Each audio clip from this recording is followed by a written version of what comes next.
Greetings, everyone. Peter Maravellis here, hoping this finds you all doing well. This evening's program is called Dreaming of Theresa Hak Kyung Cha, an Appreciation. It is being brought to you by City Lights Booksellers and Publishers and the City Lights Foundation in conjunction with the Asian American Writers Workshop and the University of California Press. We are commemorating the life and work of the poet, filmmaker, and multidisciplinary Korean American artist Theresa Hak Kyung Cha. Today's event is also a celebration of two recently published books. University of California Press, in partnership with Berkeley Art Museum and Pacific Film Archive, have produced the restored edition of Ms. Cha's book, Dictee, which is a foundational text of modern Asian American literature. Also, the book Exilee and Temps Morts, Selected Works.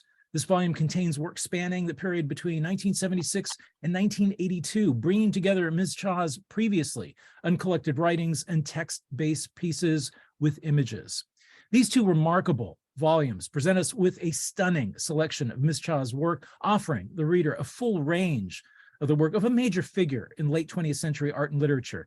Known amongst artists, writers, and poets and filmmakers, Ms. Cha's work has been deserving of a wider following, and it's our hope here at City Lights that with the reprinting of these two seminal books, the world will really come to better appreciate this important artist. University of California Press, together with UC Berkeley Art Museum and Pacific Film Archive, have performed a great service to the community by bringing her work to the public eye and generating a higher profile for her work.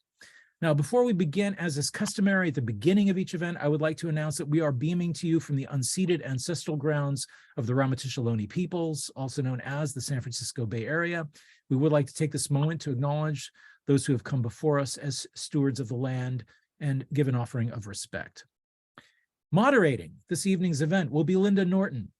Linda Norton is a visual artist and writer and educator with a long career in book publishing, archives, libraries, and oral history. She was the acquisitions editor at the University of California Press, founding the New California Poetry Series and publishing books by such authors as Rebecca Solnit, Lynn Higinian, Alan Lomax, amongst others. She is the author of the book, The Public Gardens, Poems and History. She teaches at the Atlantic Technological University in Ireland. Also joining her tonight is Brandon Shimoda. He is the author of 6 books of poetry, most recently, The Desert from Song Cave, also Evening Oracle from Letter Machine Editions, which received the William Carlos Williams Award from the Poetry Society of America. His memoir and book of mourning, The Grave on the Wall, was published by City Lights in 2019 and received the 2020 PEN Open Book Award. He is also the co-editor with Tom Donovan of To Look at the Sea is to Become What One Is, an Atel Adnan reader. Also joining us tonight is Min-Sun Jeon. Min-Sun Jeon is a curator based in New York City. She curated the exhibition Theresa Hak Kyung Cha, Audience Distant Relative, at the CCS Bard's Hessel Museum. She is serving as a curatorial assistant at the Whitney Museum of American Art. Also on the bill tonight is Christina Yang. Christina Yang is a curator, scholar, administrator, and educator. She served as Deputy Director of Engagement and Curator of Education at the Williams College Museum of Art, following a 14-year tenure at the Solomon R. Guggenheim Museum in New York City. She has previously held positions at the Kitchen and Queens Museum. She is currently leading art curation at the BAMPFA. So we were to have Reese Williams joining the panel tonight. Unfortunately, was not able to make it. We regret to say. As mentioned earlier, tonight's event is being co-sponsored by the Asian American Writers Workshop, which is a national literary nonprofit dedicated to publishing and incubating work by Asian and Asian diasporic writers, poets, and artists. Since their founding in 1991, they've provided a countercultural literary art space in the intersection where migration, race, and social justice come to meet. To find out more about them and their good work, we'll be posting a link with which you can learn more.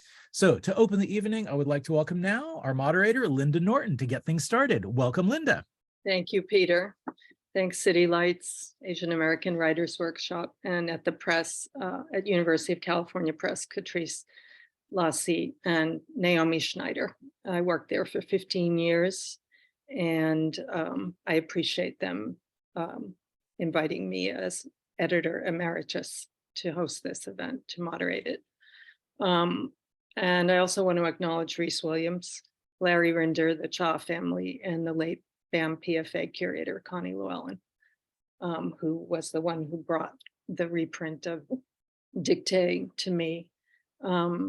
As I've mentioned to the presenters here, I have been thinking about small presses while thinking about this event. Tanam Press, which did Dictee in 1982, and Third Woman Press, which did the 1994 edition, and also did a book about Cha's work in 1994 that brought her to a wider audience. I do have some personal connections to this history, including a fascination with Korea that goes back to the Christmas cards my father received every year from a man who had worked in the US Army barracks where my father lived in South Korea after he was drafted into the US Army when he was 21 years old. And I want to mention Kathy Park Hong's book, because that really tells the story of the imperialism and warmongering and capitalism behind that little squib that I just shared. And I appreciate her chapter about Cha. And I also remember going to a Village Voice party in the Puck building when I managed the New York office of the University of California Press. It was just after a friend had told me about Cha's murder there. There are many people now writing about Cha, but especially I'm thinking tonight of Elaine Castillo's How to Read Now and R.H. Kwan's recent New Yorker article. And thank you to my friend Young Soo for mentioning to me the marathon reading of Dictee that's that the Whitney presented with Wendy's Subway. It's on YouTube, and I think some people in this audience might like to see it. And now at UC Press, I was poetry and reprints editor. So this was in my wheelhouse. So I'm going to let the speakers start, and I'm looking forward to hearing all of them. And we'll start with Brandon, then Christina, and then Minson. And I won't interrupt it. They can just flow from one to another.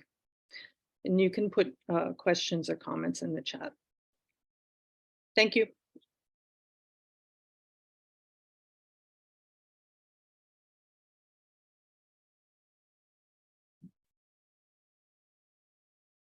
Thank you, Linda. Extremely grateful, humbled, and terrified to be here. I'm going to begin by invoking Rhys Williams, the founder of Tanam Press, which published the original edition of Theresa Hak Kyung Cha's Dictee in 1982. Partly because, as Peter said, Rhys was going to join us tonight, but could not, but mostly because of an image that he shared in a talk he gave at the Berkeley Art Museum in 2018, an image that has been resonating in my mind for the past few weeks. This is from Rhys's talk. I remember the morning that Theresa arrived at my loft to begin work on preparing the page layouts for Dictee. She had an absolutely clear and complete vision of all the visual and typographic details of the book. The color she had decided upon was a dark maroon. My mind wanders for a bit immersed in this color. In those days, in Lower Manhattan, it was possible to see an undulating wave of this dark maroon color moving down the sidewalks of First Avenue. Tibetan monks had been sent to New York and were living in temporary spaces in the city. 1 million people had been killed on the Tibetan plateau. 6,000 monasteries were burned to the ground. 100,000 people crossed over high mountain passes in the snow to escape into India. From their refuge in Dharamsala, Tibetan leaders, in a gambit to resettle their culture, were sending groups of monks in their dark maroon robes to Europe and to the United States. At this point in his talk, Rhys paused. Maybe the image of Tibetan monks in dark maroon robes and the thought of Cha responding to the image, the murder, the exile, the undulating wave of monks, by memorializing them on the cover of her book, was making his mind wander for a bit, immersed in the memory. I remember my first encounter with Theresa Hak Kyung Cha. It was in translating Mom, a book of poetry by Kathy Park Hong. It was Hong's first book, published in 2002, and it begins with an epigraph from Dictee. She mimics the speaking that might resemble speech. I read those words in 2002. I was working in a bookstore in North Carolina. I remember looking up from Hong's book and going out into the shelves to see if we had Dictee. I remember not knowing in which section to look because I did not know what the book was. And I remember for some reason not looking it up to find out. I was lost. I wanted, I guess, to be lost. I do not remember whether or not I found Dictee, only that I was looking for it, because I do not remember when I first read it. And even though I have since then, 20 years later, read Dictee innumerable times, I still feel like I am about to read it, that I am in fact still looking. This sensation is related, I think, to Cha's art, its innumerable and profound formal qualities, and especially to the innumerable and profound conditions that created them. War, for example, occupation, the enforcement and control, the perversion of one's relationship to language, to land, to one another, to oneself, partition, for example, fracture, refraction, displacement, migration, erasure, the witness of a child to the making and unmaking of their mother's identity, for example, conditions unbroken, yet constantly refreshing themselves so that the groundedness one might feel or assume of their present experience disintegrates into a mirage or a membrane through which the subject disappears, is constantly disappearing, the filtration of all of these conditions through art, the question of how to compose a work of art and a body of work that meets these conditions, how to construct an instrument that records them. It must, like an installation, be deliberate and precise, and like a performance, ephemeral and constantly changing. All of this is related, I think, to the sensation or the fact that every work is reorientation, is therefore projecting into a dream of the future. Earlier this year, I took part in a conversation on Cha with Jennifer Kwan Dobbs and Eve Tong Wen at Wendy's Subway in New York City. I read a short essay I wrote on the epistolary relationship between Cha and her mother. Here is the last paragraph of what I wrote. Is the existence of a book the consequence of watching one's mother write in her journal, then stop writing in her journal and hide the journal away? Is it the attempt to recover the imagination of the space that had to be willed into creation on the underside of violence, and the imagination of what was written, including what was not and where it went? There is no recovery, only return. No end in sight, Cha writes in Dictee. No ending and not a satisfactory one that might appease. If to appease was too much to ask for, then soothe. Painless, at least numb, to keep the pain from translating itself into memory. She begins each time by charting every moment, the date, the time of day, the weather, a brief notation on the events that have occurred or that are to come. She begins each time with this ablution, as if this act would release her from the very antiphony to follow. She begins the search, the words of equivalence to that of her feeling, or the absence of it, synonym, simile, metaphor, byword, byname, ghost word, phantom nation, in documenting the map of her journey.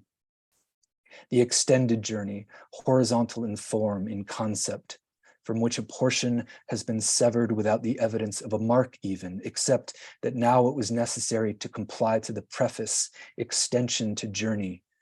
There is no future, only the onslaught of time, unaccountable, vacuous, amorphous time, towards which she is expected to move, forward, ahead, and somehow bypassing the present redeeming itself through the grace of oblivion. How could she justify it without the visibility of the present, She says to herself she could displace real time.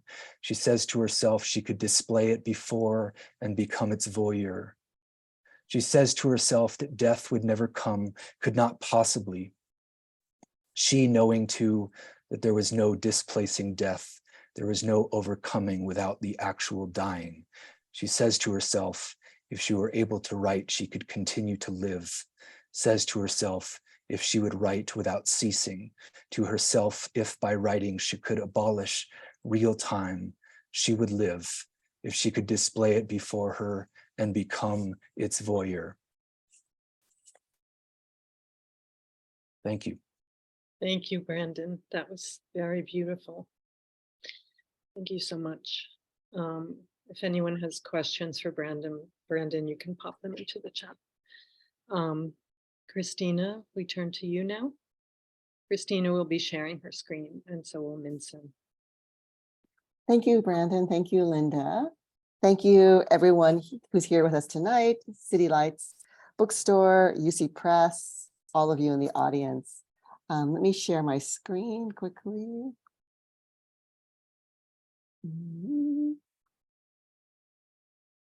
Oopsie, go back to the beginning here. Sorry.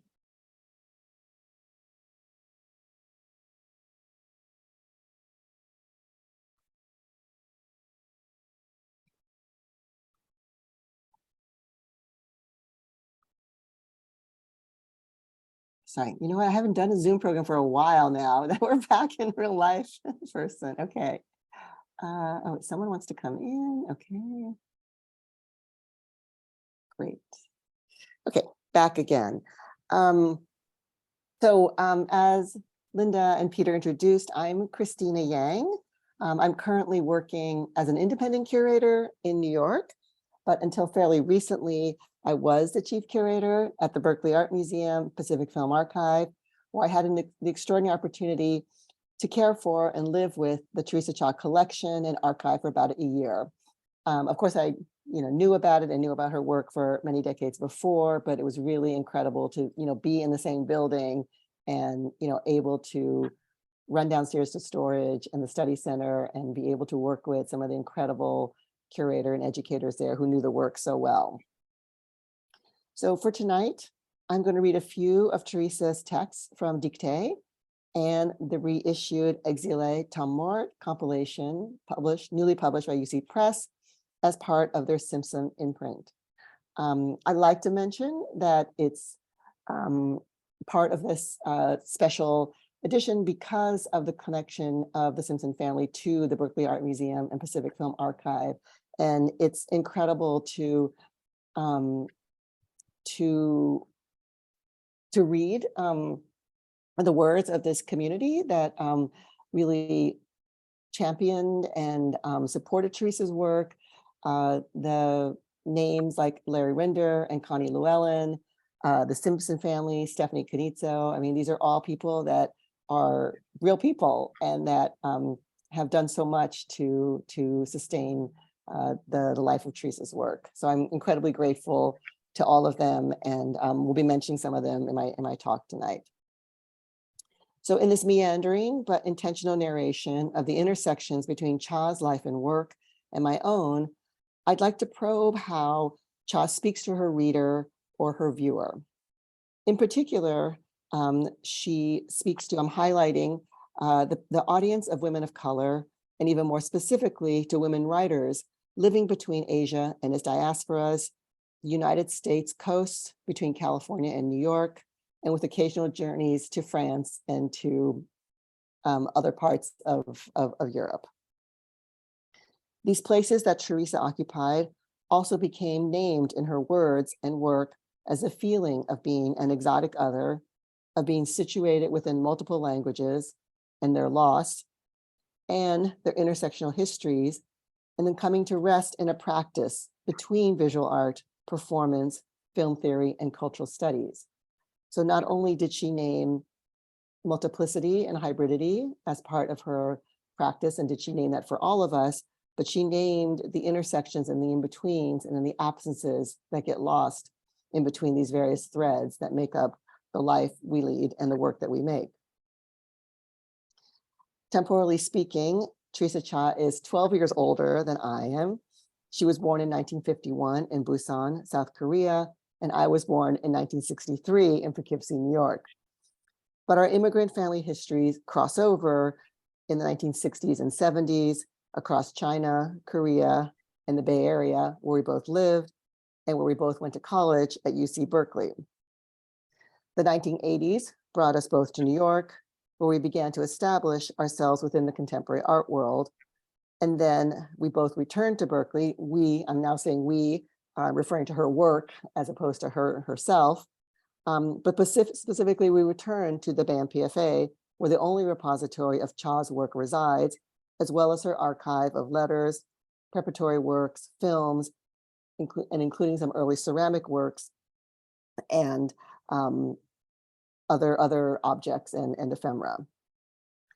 This time of her postmortem return and then the life of her reputation spans the 1920s through the 2020s through to today, when two important bicoastal curators that we've mentioned, Larry Rinder and Connie Llewellyn, sustained scholarly attention to her work. As I wrap up sort of my part of this, again, meandering journey, I'm going to transition us to a new generation of artists and curators, one of whom you'll hear from tonight, Min-Soon Jeon, that are currently engaged in the study of her work, and that we get a chance to hear about, what really still remains fresh and what remains poignant about the practice. Okay, let's see if I can do this on Zoom. So let me read to you the passage from Dictee that in the new printed version is on page 45. And it's a passage I think that probably is very, very familiar to many of you, but I think it bears rereading. Linda mentioned it in the Kathy Park Hong text, and Brandon made mention to it as well. Mother, you are a child still. At 18, more of a child since you are always ill. They have sheltered you from life. Still, you speak the tongue, the mandatory language, like the others. It is not your own. Even if it is not, you know you must. You are bilingual. You are trilingual. The tongue that is forbidden is your own mother tongue. You speak in the dark, in the secret, the one that is yours, your own. You speak very softly. You speak in a whisper. In the dark, in secret, mother tongue is your refuge. I wanted to read this passage, and I wanted to show two images of actually my own mother. My mother is pictured here on the left with my husband, her father, my father and her husband, I'm sorry. This was taken in 1956 when they were students at the University of Kentucky. They immigrated here from China in the 1950s. And then this photograph here on the right is of her and her three children, of which I'm the one standing on the far right in the red dress. And it was taken in the 1970s in France.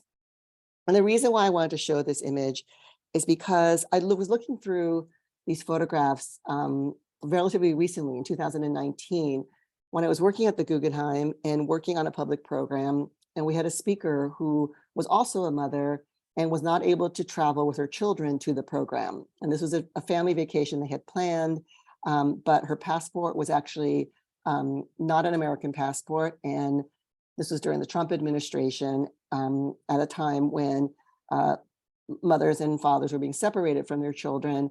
And in fact, we were living with living with this in our very practice. And at the time, I remember very clearly when my mother was naturalized in the 1970s, a full decade after her children were born, and after her husband was also had his work citizenship from his job. And I remember thinking, could it have been that she was actually not a citizen this whole time? And what would it have meant for her to be living in this state of precarity? And was it possible that she could have been deported from us when we were just living our lives in New York and in Europe, and so unaware of the politics that were potentially swirling around us. So that is something I distinctly remember. Like Theresa, I'm fluent in French and lived there. And I lived there when I was younger, not when I was a college student. My mother had me when she was 24, and she was done with having her children at age 30. Her youngest child, my son Tim, was born in 1969 when Theresa was starting college.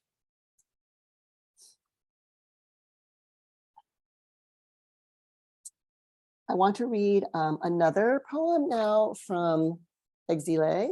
I don't know if you guys can see me. I'm not actually on my own screen right now, but it is, let's see, from page 94. And the poem is called Le Bateau Ivre, and ostensibly it's about a restaurant that's on, it's on Telegraph, actually, on Telegraph, on the far south side of campus. It was not far from where I lived for 3 years during my college years, and I didn't know actually where Theresa lived when she was in Berkeley in the 9 years that she was a student. So I want to read this poem and just reflect upon, and you'll see I have a photograph of it, actually, of the book page itself, and then the interior of the restaurant, and just sort of think about the sort of magic of being in the same space that she lived in and that she worked in every day, and sort of how special it was to have also been a student at Berkeley and an intern at the University Art Museum, which was the first place that I had the chance to really imagine that I could have a life in the arts and that I could be a curator as well. Okay, so the poem starts, but the title is Le Bateau Ivre Restaurant, Berkeley, 7 December 1977, 5 o'clock. We pretend that she does not exist, that we did not hear her saying, I am sick, I am hungry, starving. I want Russ to take care of me, and my brother is dying. I am not thinking of Philip. That's an old affair. She has a toothpick in her mouth. He leaves her. She is crying by the candlelight in front of the lace-draped windows. Legs crossed, camel coat. She looks my way. So actually, if anyone in the audience or anyone on the panel actually knows who this woman is that Theresa is talking about, I would love to know, because I don't know who it is. And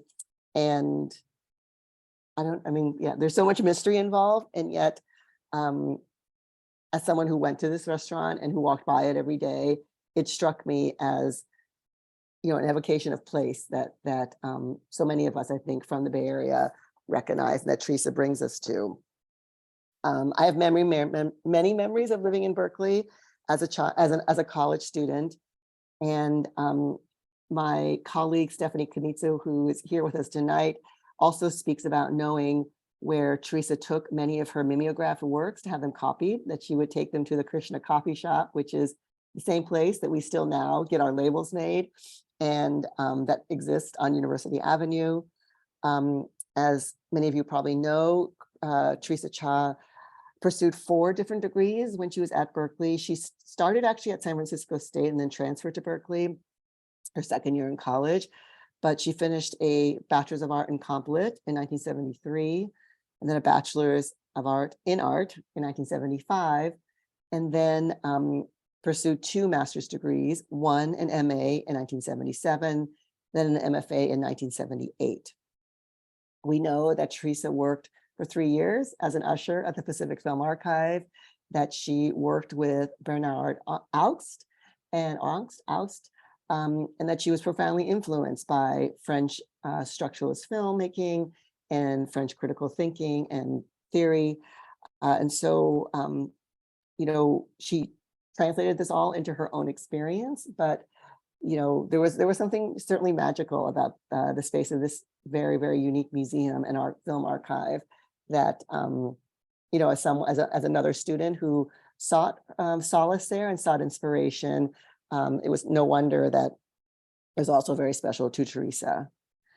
From the 1990s through to very currently the 2020s, Once the Theresa Cha archive and collection came to the Berkeley Art Museum, the Cha family also established an undergraduate award that was given to an undergraduate either in comparative literature or in art every year and named in her honor. So again, I think of these young students who continue to practice in this space of multidisciplinary language and visual art and in performance and in literature, and know that that Theresa's work is still with them. So I was in Berkeley in the early 1980s. I was a double major in history and the history of art. It was an amazing time to be there. I remember Leo Steinberg and Michel Foucault coming to speak. And as I mentioned, I was very fortunate to be an intern at the University Art Museum my senior year, which propelled me into the work that I do now. Okay, a couple more readings. I want to read a little bit from another chapter in Exilee and Temps Morts called I Have Time. It's the third sort of section in that book. But I also very much wanted to have us look at this typewritten page that is in the archive of the Theresa Cha collection and really look at the different ways in which she mobilized text. Thank you, Linda, for putting the book up. What I find so incredible is her attention to, the lowercase alphabet, this running stream of consciousness of language. I love seeing her very controlled cursive handwriting at the bottom, this somewhat smooth and well-shaped ways in which the Roman alphabet is written in cursive. But I'm also really taken by her scratch outs, the scratch outs and the all caps sometimes when she's replaced a word. And there's really something, people talk so much about her voice in performance as being such the compelling aspect of her live presence. But there's something about her handwriting and about the mark on the page that strikes me as particularly, it feels that there's a presence there that speaks to me. And so, I'm transitioning here now to thinking about her time in New York and thinking about the way in which her work speaks to the reader and really invites her audience to see themselves in her work. So I'll read this passage that I'm not reading in its entirety, but you can go to when you get the book yourself and have a chance to read itself. So I'm going to start with, let me see where on the page it is, page 125. 125. So it starts in the third paragraph, at the top of the third paragraph. This is my home. This is my knee. He said this in one breath. At least there was no difference in the value of these two things, my home and my knee. It feels the same sharpness as his wind rising the empty rooms, a low hum and echo. Oh, sorry, I'm going to skip ahead a little bit. Would you read this? Would you read my book when it's finished? And then a little further down. This is the essay. This is the fiction. This is the poetry. This is the novel. This is the writing you have been waiting for. Keep it covered. Say that it is strange. That's enough for me. Didn't you tell me not to read Camus because the young students were committing suicide? Didn't you tell me the young students were committing suicide? Were you afraid? I already knew.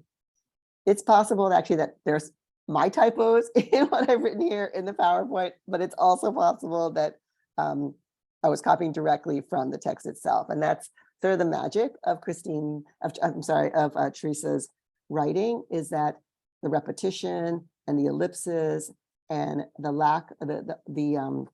lack of capitals is both this control and stream of consciousness at the same time. I think what Brandon was talking about is being the precision and the ephemerality of her work. Connie Llewellyn writes about Theresa's work that there's no firm distinction between visual and linguistic practices.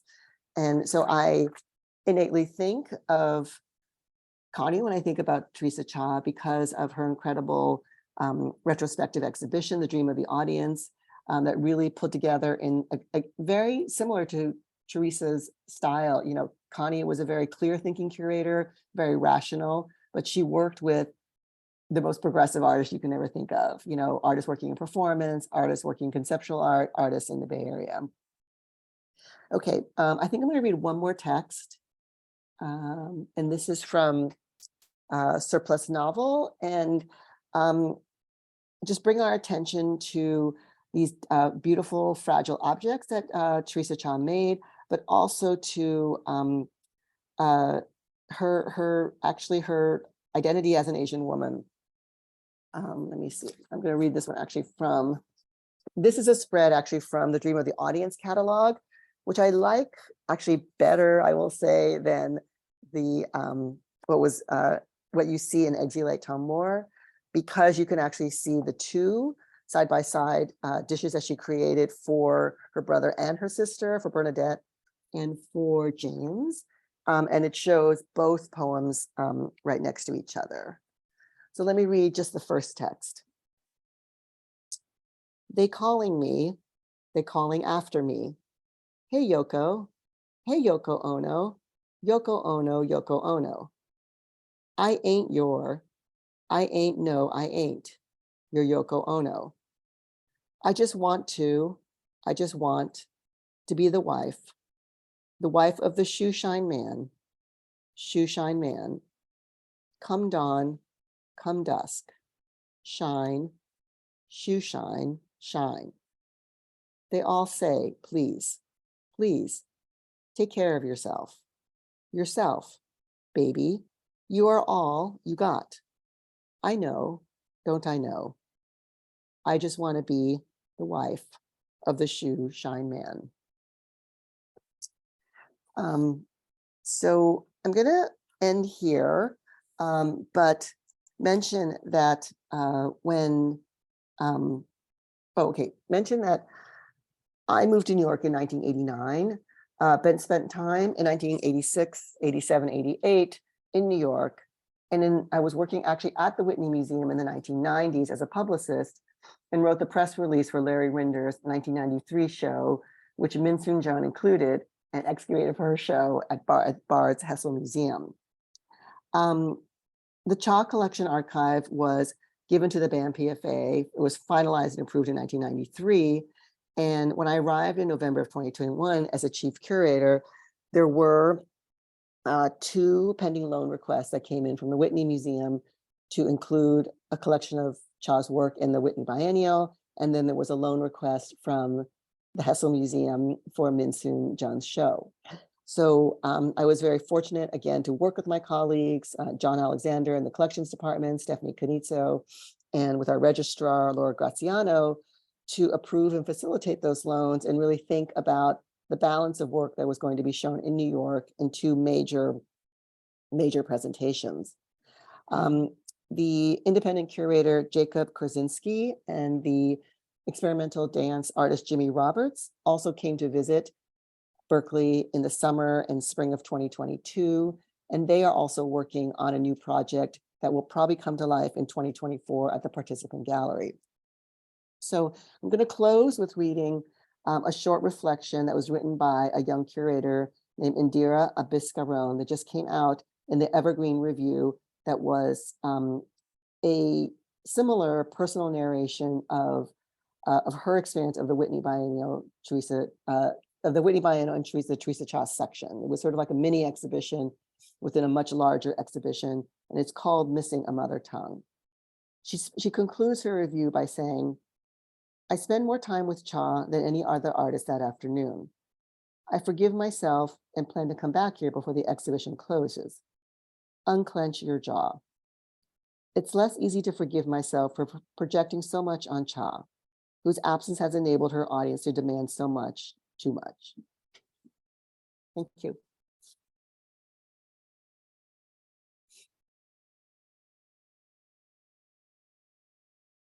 So I think I'm going to hand that off to Min Soon, who's going to bring us to the present. Thanks, Christina. Thanks, Christina.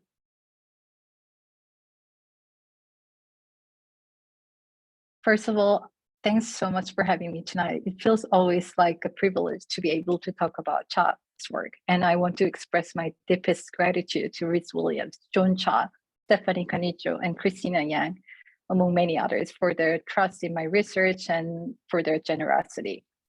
But most importantly, like everyone else here today, I'm deeply indebted to Cha, whose visionary work has transformed our way of thinking. And thanks to their tremendous support, as Christina mentioned, this spring I organized Cha's solo exhibition, Theresa Hak Kyung Cha, Audience Distant Relative, which was on view at the Hessel Museum of Art, Center for Curatorial Study, Bard College in New York. So Cha's multifaceted conceptual practice has left an important legacy that has yet to be fully recognized, which prompted this exhibition.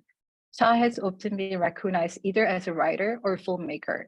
So rather than focusing on one specific medium, presenting a range of Cha's works spanning mail art, video and audio works, unfinished films, a multi-channel installation, performance documentation, and works on paper from the late 1970s and to the early 1980s. The exhibition aimed to highlight the ways in which Cha further broke down boundaries between artistic medium while marking the specific properties of each, forming an indissoluble whole.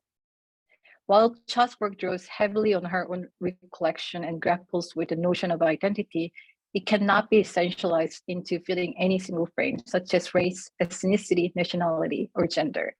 Her deep understanding of the materiality of diverse mediums that she used enabled her to resist a single categorical reading or discipline in art and to realize the complexity of her diaspora experience. Through her practice, she separated and fractured identity and its relationship to the language that one speaks, thinks, and dreams.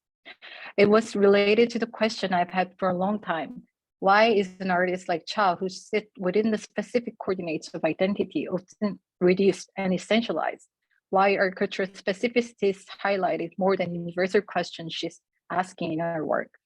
Why is her work read through her biography? Why do many contemporary artists today respond or react to her legacy?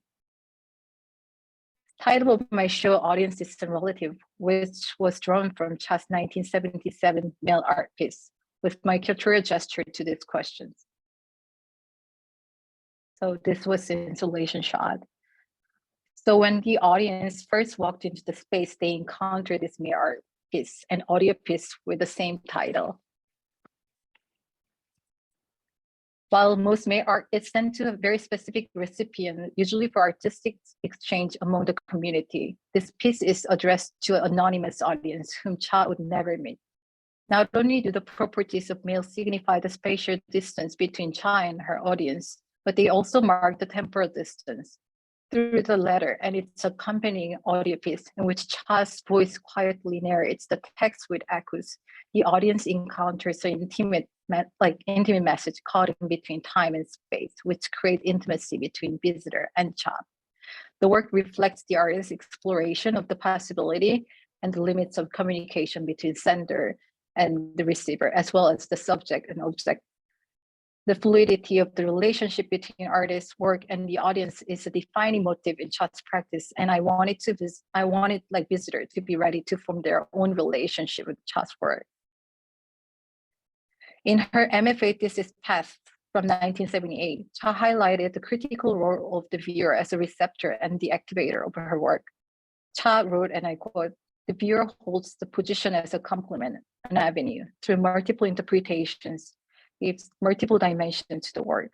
If the work has a strength, this is very subjective. The renewal and the regenerating process could be illimitable." In keeping with her statement, Cha's work remained potent. There has been a constant revisiting of her work. In all her work, Cha suggests a contingent relation between herself, the work, and the audience. This mail art piece reflects her sense of the fluidity and complexity of these relations. As is evident from the title, the audience to which Cha refers is like a distant relative who can be seen, only heard, only through someone else's description. You and I can communicate via email in the hope that one can connect to another from a distance. In her 1980 statement of plans, in which Cha describes her idea for a narrative book that was never realized, titled White Dust from Mongolia, the relationship between Cha and the viewer across the time and space is further illuminated. The images and language emerge from sources that are highly personal in that they're accounts from memory, my personal memory as well as the viewer's memory. Therefore, hopefully a collective reminiscing. These given instances in time attempts as a catalyst to evoke other moments in the viewer's memory that bridge the viewer and myself in dialogue, said Cha. The collective reminiscing of which Cha speaks underscores her view that work becomes complete when an intimate encounter exists between herself and the viewer. Cha seems to call upon viewer's personal unconscious memory to activate the work fully. Theresa Hak Kyung Cha's 1978 3-channel video installation, Passage, was another centerpiece of my exhibition. First shown as a part of her MFA thesis exhibition at the University Art Museum in Berkeley back then, Passage attempts to break the passive, hypnotic apparatuses of cinema by undermining its linear narrative structure. The work is composed of dissolved and faded words, still images, and narration in 2 different languages, Korean and English. The image consists of her childhood photos and artist's hands, stacks of letters, landscapes, rooms, and an unmade bed. Words in French and English also appears as images and physical properties. The 3 monitors sometimes show the same image and sometimes different ones. The use of multiple screen in asynchronous narration in 2 languages and their seemingly unrelated dynamics with the image points to how meaning and narrative are produced, altered, and diversified. It also reflects the transition of time and its effect on memory, which Cha has explored across her work. Illuminating our fragmented memories of the past and longing for their retrieval, Cha complicates cultural ideas of memory through methods that divert and scatter the viewer's attention. The metaphoric and atmospheric expression defies one fixed meaning and encourages the viewer to access their unconscious memory. It questions the possibility of certitude, complicating cultural ideas of time, space, language, and memory, as well as identity, to suggest multiplicity of subjectivities and narrative, which permeates her multiform oeuvre. Cha's work needs to be reassessed in more complex and comprehensive way. It resists subjugation into rigid categories, artistic genre, and fixed identity, and a single narrative. Her use of poetic and abstracted language and the aesthetic in her work precludes such reductive reading. Abstraction, in my use, is synonymous with the refusal of rigid categorization.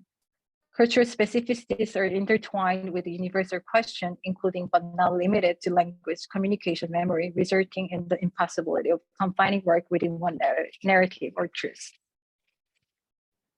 The translucent material used in my exhibition design were not only to place the spectator in the position of the active agent by stage in the cinematic viewing condition, but also to show how the different forms of work should be seen as interconnected and as a whole. All of her process, ultimately, points to the ways in which she intended to open up myriad ways of seeing and reading her work. Despite such complexity within Cha's practice, both in form and contents, an expanded reading of our work has often been under-recognized and overlooked.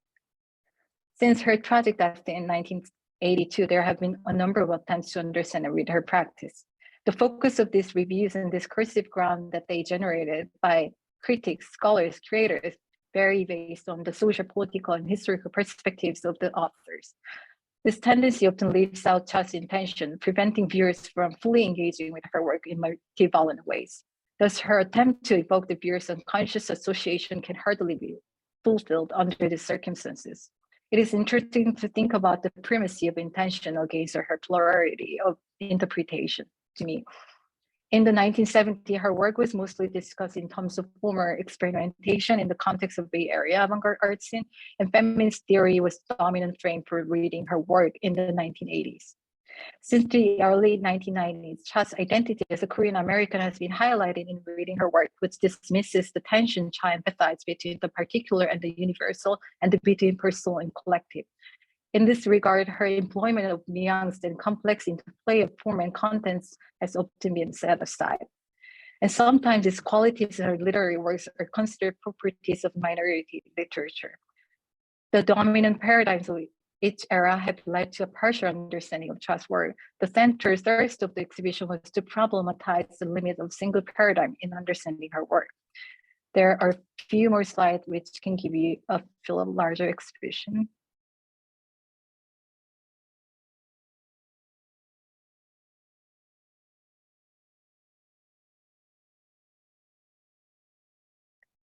Dictee, Cha's most well-known books, was also presented as an object as well. The complexity and ambivalence of Dictee, which lies in its oscillation between seemingly personal memory and historical narrative, attachment and detachment from memory, have made it very difficult to locate in one particular genre.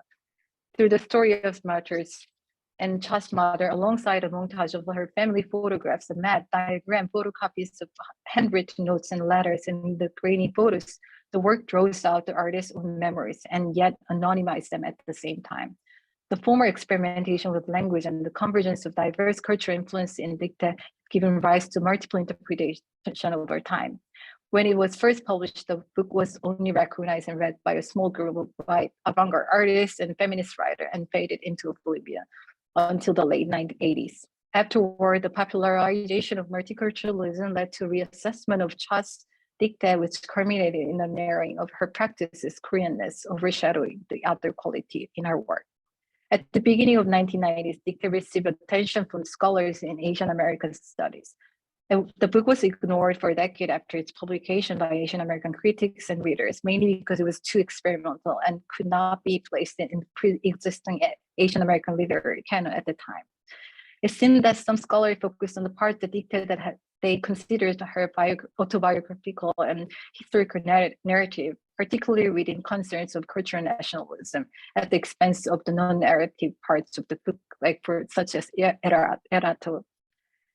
It is around this time that Dictee was suddenly seen as a part of the shift in understanding Asian American writing. Although such an argument brought generative discussion and suggests a new paradigm of Asian American literature, the complexity of Cha's work and diaspora experience reaches beyond Korea. While the prevailing opinion was that Cha's racial, ethnic, gender, and national identity should remain explicit. Since the early 2000s, some critics started to recognize that the critical reception of Cha's Dictee in the 1990s was primarily based on political and ideological discourse, this thing that I think we need to unpack a little bit later. But at the same time, however, her visual practice was slowly recuperated by complex and proving inquiries. So fueled by worldwide COVID pandemic, hate crimes against Asians in the United States have surged. Asian Americans have been murdered, verbally and physically assaulted. This recent circumstance called attention to the question of monolithic Asian American identity. A question that has been raised among Asian American art critics is, can a loose identity category invented in the 1960s address the specific lived experience of individuals who have undergone increased violence against Asian Americans?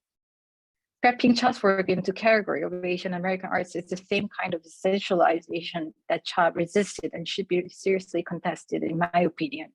Her own artistic intention to recount the specificities of Korean history and culture in her work is not an attempt to claim a Korean or Korean American identity, but it has more to do with her questioning of memories. Likewise, her use of Korean language in her work should be discussed in terms of relationship to language that resulted from her diaspora experience. A deeper investigation into the nature of linguistic and communication theory should be taken into consideration as well.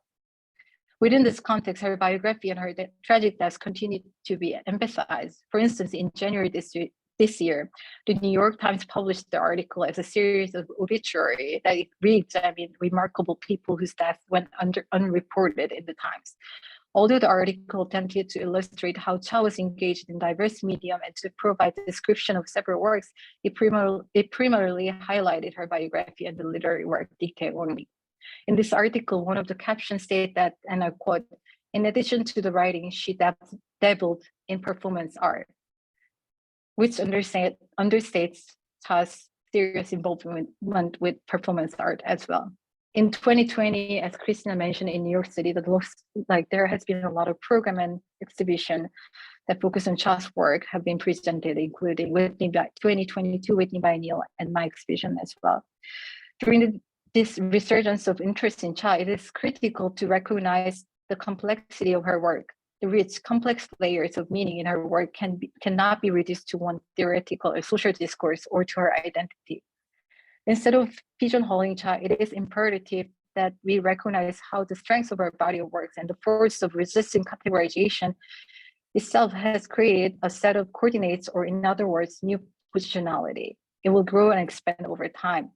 What can and cannot be shared is one of her central questions in her work, which invites open-ended interpretation and jogs its audience memory. As Cha wished, her work will be regenerated with new narrative if we allow the audience to fully encounter. Thank you so much.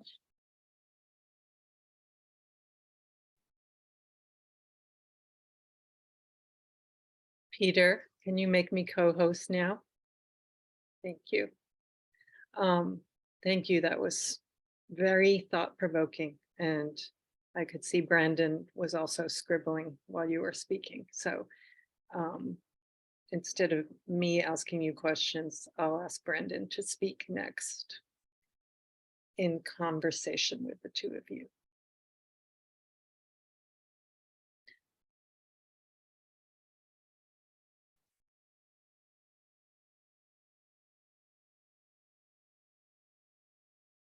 Peter? Sorry, I was muted. Yes, I thought so. Okay. Yeah, I was scribbling so many things. I think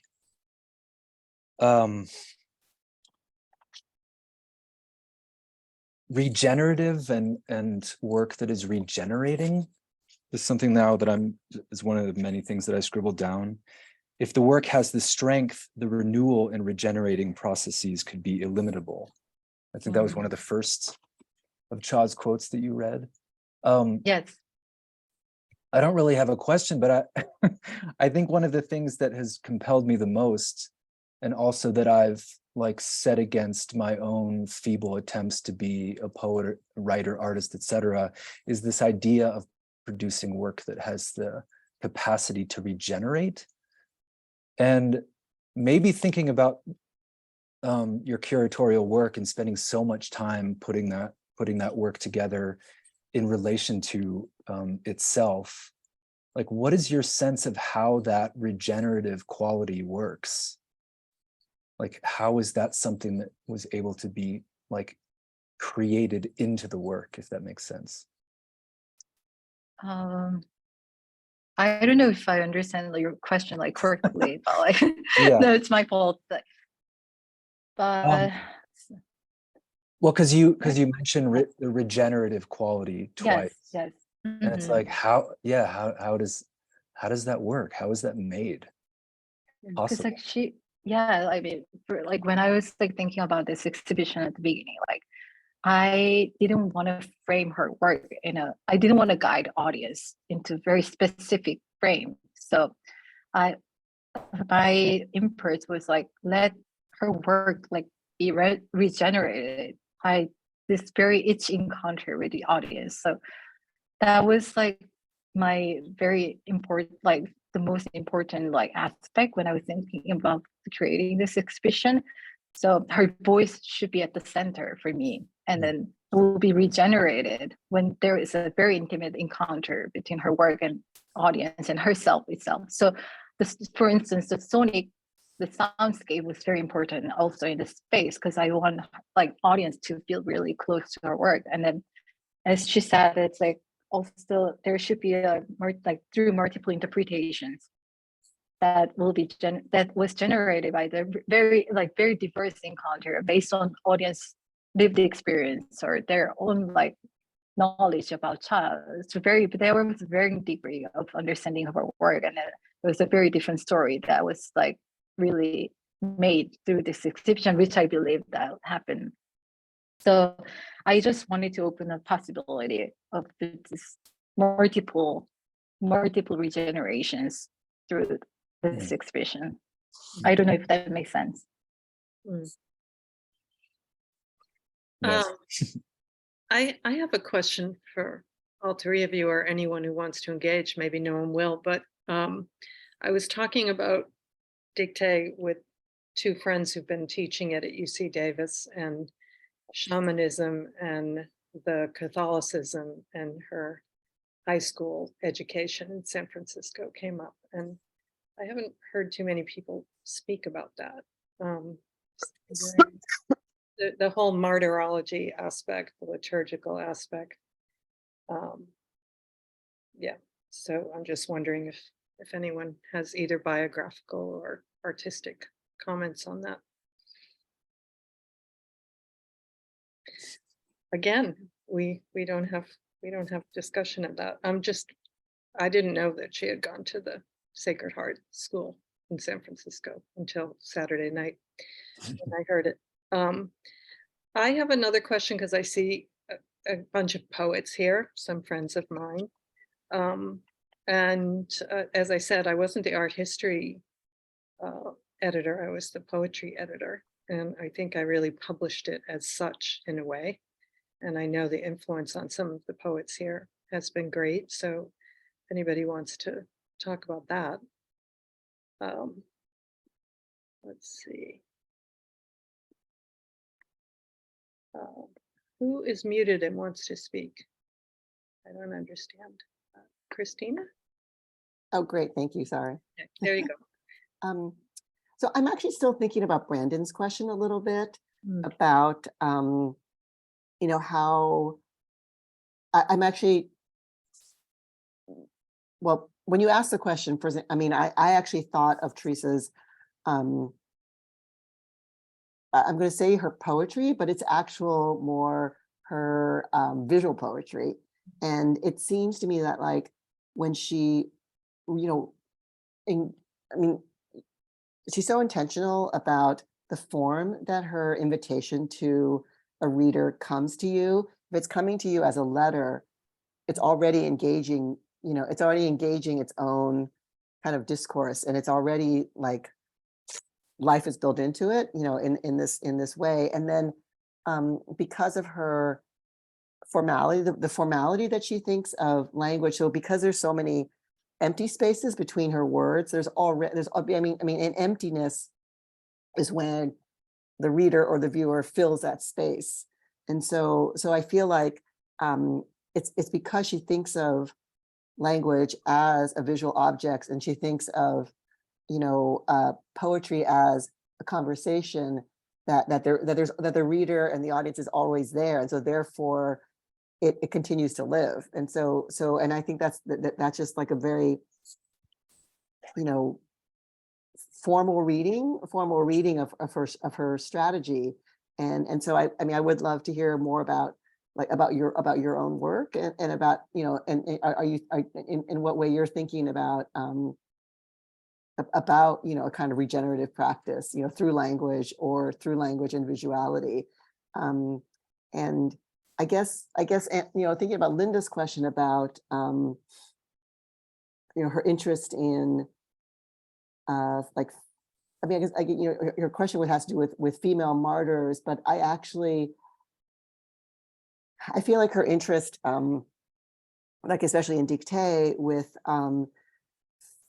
feminine histories is really almost like looking at different heroines, spiritual heroines. I don't know if it's so much about the way in which these Joan of Arc died, Saint Theresa of Lisieux, these were just women who were so convicted of their own passions that they committed their life to it. So but yeah, I think Minsoon is right, that there's still so much about her work that's yet to be completely read into carefully.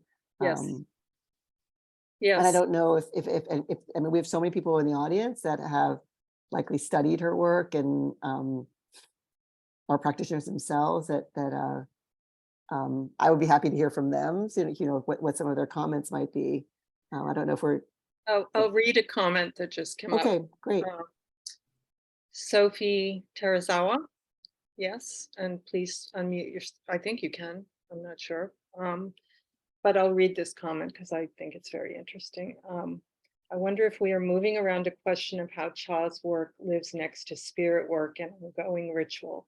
Maybe the text as an object of time, like a clock, thinking about Chris Marker, or the chime of the bell. Thank you for all this beautiful thinking.